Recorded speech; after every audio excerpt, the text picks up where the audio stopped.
नमस्कार, जोहार। झारखंड का एकमात्र सरकारी न्यूज चैनल क्लीन न्यूज में आपका स्वागत है। समस्या किसान से जुड़ा हो या हो पारा शिक्षकों का मुद्दा, हर खबर पर होगी हमारी पैनी नज़र। सभी खबर सिलेक्टेड और काम की है, तो वीडियो के अंत तक बने रहें। साथ ही आप न्यूज को किस गांव या शहर से देख रहे हैं, हमें कमेंट में ज़रूर बताइए। आज का लाइक हम 100 रखते हैं, उम्मीद है कि आप इसे पूरा करेंगे। और रोजाना पंचायत चुनाव का अपडेट पाने के लिए चैनल को सब्सक्राइब कर बेल आइकन को प्रेस करें। तो चलिए जानते हैं आज का मुख्य समाचार। देश में 374 और झारखंड में 12 जिले ऐसे जो शैक्षणिक रूप से पिछड़े। केंद्र और राज्य की सरकारों के तमाम कोशिशों और हजारों करोड़ रुपए की शिक्षा विभाग का बजट होने के बाद भी राज्य में 374 जिले ऐसे हैं जो शैक्षणिक रूप से पिछड़े हुए हैं। यहाँ अब भी मुकम्मल शिक्षा की व्यवस्था नहीं है। वहीं झारखंड की बात करें तो यहाँ मुख्यमंत्री हेमंत सोरेन की विधानसभा वाला जिला सहित 11 जिले शैक्षणिक रूप से पिछड़े हैं। बताते चले कि राज्य में शैक्षणिक दशा को सुधारने के लिए कई तरह की योजनाएं चल रही है, जबकि यहाँ शिक्षा का बजट लगभग 3000 करोड़ रुपए के करीब है। यह जानकारी लोकसभा में सौंपी गई रिपोर्ट में। झारखंड में मुर्दे भी करते हैं शौचालय का इस्तेमाल, जानिए भारत मिशन में लूट की कहानी। किसी गांव को खुले में शौच से मुक्त घोषित करने की कितनी हड़बड़ाहट है, इसका अंदाजा आप गढ़वा जिले के रंका के चुटिया पंचायत के कई गांव में शौचालय निर्माण की स्थिति को देखकर लगा सकते हैं। यहां कागजों पर ही शौचालय का निर्माण पूरा कर लिया गया, धरातल पर शायद ही किसी शौचालय का काम पूरा हुआ हो। प्रधानमंत्री नरेंद्र मोदी के स्वच्छ भारत मिशन के तहत शौचालय निर्माण को लेकर सभी राज्यों को शौचालय निर्माण का निर्देश दिया गया है। राज्य सरकार भी इसे लेकर गंभीर है। झारखंड में अधिकारी इसे लेकर कागजों पर ही गंभीर दिखते हैं, जमीन पर उनकी लापरवाही साफ देखी जा सकती है। इनकी लापरवाही की तस्वीरें खुद बयां कर रही है। नगर पंचायत उपाध्यक्ष ने कार्यपालक पदाधिकारी के विरुद्ध खोला मोर्चा। राजमहल नगर पंचायत के उपाध्यक्ष पार्थ कुमार दत्ता ने कार्यपालक पदाधिकारी की निष्क्रियता के विरुद्ध मोर्चा खोल दिया है। उन्होंने मंगलवार को यानी आज 1 दिवसीय धरना नगर पंचायत परिसर में करने की घोषणा की है। पार्थ कुमार दत्ता ने बताया कि कार्यपालक पदाधिकारी की ओर से विकास के संबंधित योजनाओं के प्रति निष्क्रियता दिखाने के साथ साथ मजदूरों की मजदूरी का भुगतान भी नहीं किया जा रहा है। कार्यालय भवन की छत जर्जर है, इसके बावजूद उस ओर ध्यान नहीं दिया जा रहा है। कोरोना काल में कार्य करने वाले मजदूरों और मुख्यमंत्री श्रमिक योजना से जुड़े मजदूरों का भुगतान अभी तक नहीं किया गया है। पारा शिक्षकों ने झारखंड से मांगा बिहार मॉडल, सरकार से कहा नियमावली सार्वजनिक करें। पारा शिक्षकों के एक गुट झारखंड राज्य प्रशिक्षित पारा शिक्षक संघ ने झारखंड शिक्षा परियोजना परिषद द्वारा पारा शिक्षकों के अस्थायीकरण तथा वेतनमान को लेकर शिक्षा मंत्री जगन्नाथ महतो को सौंपी गई नियमावली के प्रारूप को संघ के सामने लाने की मांग की है। संघ की राज्य इकाई की रविवार को हुई बैठक में कहा गया कि शिक्षा मंत्री के साथ हुई वार्ता में पारा शिक्षकों के सेवा अस्थायीकरण एवं वेतनमान के लिए बिहार मॉडल लागू करने पर सहमति दी गई थी। उत्कृष्ट बनने से कतरा रहे हैं प्राचार्य, 20 तक दिया गया समय। उत्कृष्ट विद्यालयों की लगाम जिनके हाथ होगी वही प्रशिक्षण से कतरा रहे हैं। पूरे जिले के लिए उत्कृष्ट विद्यालय न केवल उदाहरण प्रस्तुत करेंगे बल्कि अग्रणी विद्यालयों की भूमिका में भी रहेंगे। यदि निर्धारित समय तक उन्होंने प्रशिक्षण नहीं लिया तो कार्रवाई तय है। जिले के 3 सरकारी स्कूलों को स्कूल ऑफ एक्सलेंस यानी उत्कृष्ट विद्यालय में अपग्रेड करने की कवायद तेज हो गई है। +2 जिला स्कूल SSLNT बालिका +2 व निरसा कस्तूरबा गांधी आवासीय विद्यालय समेत राज्य में चयनित 80 स्कूलों के हेडमास्टरों को लीडरशिप प्रशिक्षण किया जा रहा है। 8 मॉड्यूल के लिए 10 सप्ताह का समय निर्धारित किया गया है। प्रोन्नति की आस में सेवानिवृत्त हो रहे शिक्षक संघ ने कहा प्रमोशन नहीं हुआ तो करेंगे आंदोलन।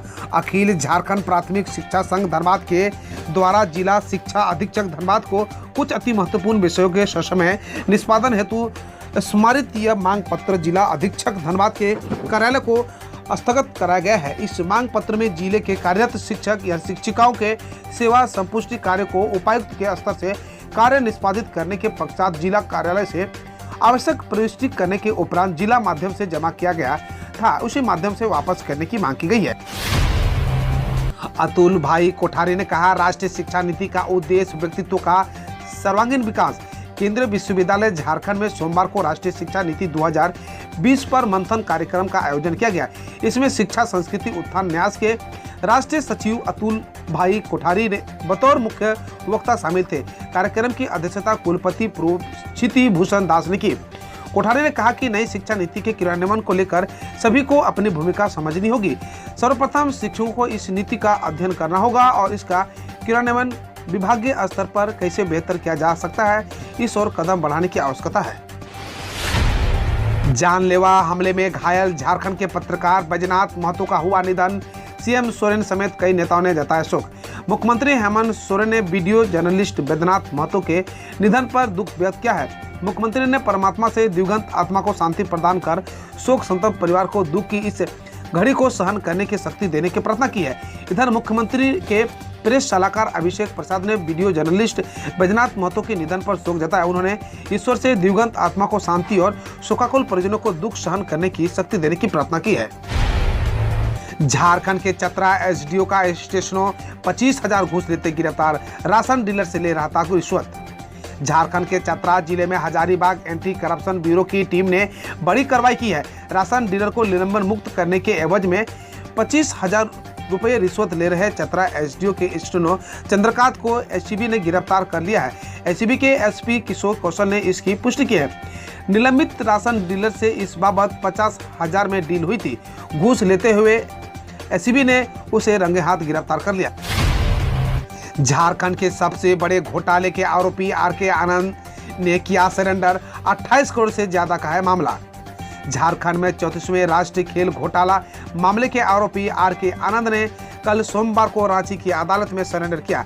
काफी दिनों से वो लगातार अपने ऊपर दर्ज एफआईआर को निरस्त करने की मांग कर रहे थे, लेकिन झारखंड हाईकोर्ट ने उनके ऊपर दर्ज एफआईआर को निरस्त करने से इनकार कर दिया। मुख्यमंत्री का निर्देश, ज्यादा से ज्यादा किसानों को मिले पशुधन विकास योजना का लाभ। भारत के ग्रामीण क्षेत्रों की स्थिति किसी से छिपे नहीं है। खेती किसानी के अलावा अधिकतर ग्रामीण यहाँ पशुपालन पर निर्भर रहते हैं। पिछले कुछ सालों से किसानों का जीवन स्तर सुधारने के लिए केंद्र और राज्य सरकारों के द्वारा कई सारी योजनाओं पर युद्ध स्तर पर काम किया जा रहा है। इसी कड़ी में झारखंड के मुख्यमंत्री हेमंत सोरेन ने हाल ही में कृषि, पशुपालन और सहकारिता विभाग के अंतर्गत चल रहे योजनाओं पर आयोजित कर एक समीक्षा बैठक में हिस्सा लिया।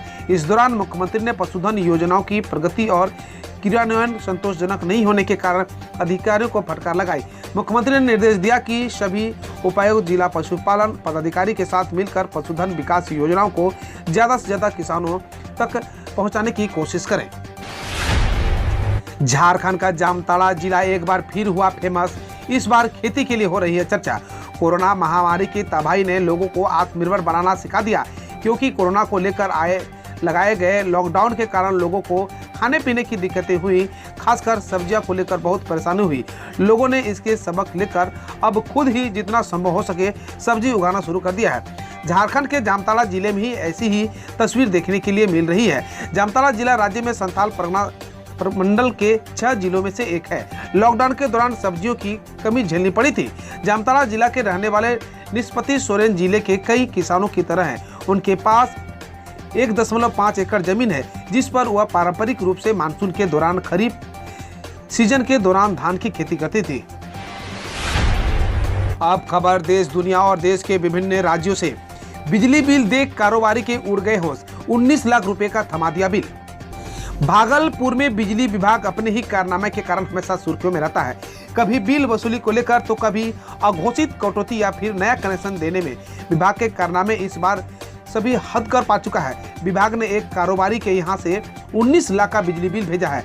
सुर्खीकल खानपट्टी के कारोबारी प्रशांत कुमार ने 19 लाख का बिल देखकर होश उड़ गए। उनका कहना है कि अब बिजली बिल को कम करने के लिए विभाग का चक्कर लगाना होगा। आम लोगों को तो बिजली विभाग जल्द सुनता भी नहीं है। पोस्ट ऑफिस में खाता धारकों के लिए बदल गए नियम। अब 5 ट्रांजैक्शन पर लगेगा शुल्क। बैंक के साथ साथ अब डाकघर का नियम में भी बदलाव किया गया है। अगर डाकघर में आपका खाता है तो आपके लिए खास खबर है। 1 अक्टूबर से ही डाकघरों का नियम में बदलाव कर दिया गया है। इसकी जानकारियां उपभोक्ताओं को SMS के जरिए दिए गए हैं। डाक विभाग ने 1 महीने में ATM पर किए जाने वाले वित्तीय गैर और वित्तीय ट्रांजैक्शन को सीमित कर दिया है। यही नहीं, ATM डेबिट कार्ड का सालाना मेंटेनेंस चार्ज पर 125 रुपये के साथ GST भी लगेगा। साथ ही SMS अलर्ट के लिए 12 रुपये के साथ GST चार्ज भी वसूलेगा। बिहार पंचायत चुनाव में 8 अक्टूबर को तीसरा चरण, जानिए 35 जिलों में होंगे चुनाव। बिहार पंचायत चुनाव के दूसरे चरण का मतदान हो चुका है और परिणाम भी सामने आ चुके हैं। अब प्रत्याशी तीसरे चरण के लिए चुनाव प्रचार अभियान में पूरी ताकत झोंक दे रहे हैं। दरअसल तीसरे चरण में बिहार के 35 जिलों के 50 प्रखंडों में चुनाव होना है। ऐसे में सभी जिलों में प्रत्याशी चुनाव जीतने के लिए एक से बढ़कर एक प्रचार के तरीके को अपना रहे हैं।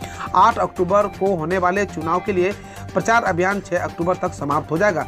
वहीं तीसरे चरण का परिणाम 10 और 11 अक्टूबर को सामने आएगा। मुंबई में क्रूज पर दोबारा तलाशी में कथित तौर पर और ड्रग्स जब्त, हिरासत में लिए गए 8 लोग। एनसीबी अधिकारियों की एक टीम ने सोमवार को मुंबई में क्रूज शिप पर दूसरे दौर की तलाशी के बाद 8 अन्य लोगों को हिरासत में लिया गया, जहां शनिवार को ड्रग्स जब्त किए गए थे। बतौर रिपोर्ट सोमवार को तलाशी के दौरान भी ड्रग्स बरामद हुए। मामले में रविवार को शाहरुख खान के बेटे आर्यन खान को गिरफ्तार किया गया था। लखीमपुर की घटना पर बोले ओवैसी, लोगों की आंखों में धूल झोंकने के लिए एफआईआर दर्ज की गई है। एआईएमआई प्रमुख असदुद्दीन ओवैसी ने लखीमपुर खीरी में हुई हिंसा को लेकर कहा है कि मामले में लोगों की आंखों में धूल झोंकने के लिए एफआईआर दर्ज की गई है। ओवैसी ने मामले में निष्पक्ष जांच की मांग करते हुए कहा कि हाईकोर्ट या सुप्रीम कोर्ट के मौजूदा जज की निगरानी में घटना की जांच होनी चाहिए। कोविड-19 मृतकों के परिवार के लिए 50,000 के मुआवजे को सुप्रीम कोर्ट ने दी मंजूरी। सुप्रीम कोर्ट ने कोविड-19 से मरने वाले लोगों के परिवारों के लिए 50,000 के मुआवजे को मंजूरी दी है। कोर्ट के अनुसार मृत्यु प्रमाण पत्र में मौत का कारण कोविड-19 नहीं होने के बावजूद राज्य मुआवजे से इनकार नहीं करेंगे। बकौल कोर्ट आवश्यक दस्तावेज देकर अधिकारी मृत्यु प्रमाण पत्र संशोधित कर सकते हैं और आवेदन के 30 दिनों में राशि वितरित की जाए। क्या हमें यूपी जाने के लिए वीजा लेना पड़ेगा? लखनऊ में उतरने की इजाजत न मिलने पर बघेल। उत्तर प्रदेश सरकार द्वारा सोमवार को छत्तीसगढ़ के मुख्यमंत्री भूपेश बघेल की फ्लाइट को लखनऊ एयरपोर्ट पर उतरने की इजाजत न देने के बाद बघेल ने कहा, क्या हमें यूपी जाने के लिए वीजा लेना पड़ेगा? दरअसल बघेल का यूपी में लखीमपुर खीरी जाने का कार्यक्रम था, जहां हिंसा में 4 किसानों समेत 9 लोगों की मौत हो गई। लखीमपुर में जान गंवाने वाले किसानों के परिवार को मिलेंगे 45 लाख व नौकरी, यूपी की एडीजी ने कहा। उत्तर प्रदेश के एडीजी प्रशांत कुमार ने कहा कि रविवार को लखीमपुर खीरी में हुई हिंसा के जान गंवाने वाले 4 किसानों के प्रत्येक परिवार को सरकार 45 लाख और एक सरकारी नौकरी देगी। बकौल एडीजी कुमार, घायलों को 10 लाख दिए जाएंगे। उन्होंने कहा कि हाईकोर्ट के रिटायर्ड जज इस मामले की जांच करेंगे। हम रोज ऐसे ही न्यूज लाते रहेंगे, तो यदि आपने अभी तक क्लीन न्यूज को सब्सक्राइब नहीं किया है तो पहले फटाफट सब्सक्राइब कर लें, साथ ही बेल आइकन को दबा दें ताकि कोई अपडेट मिस ना हो।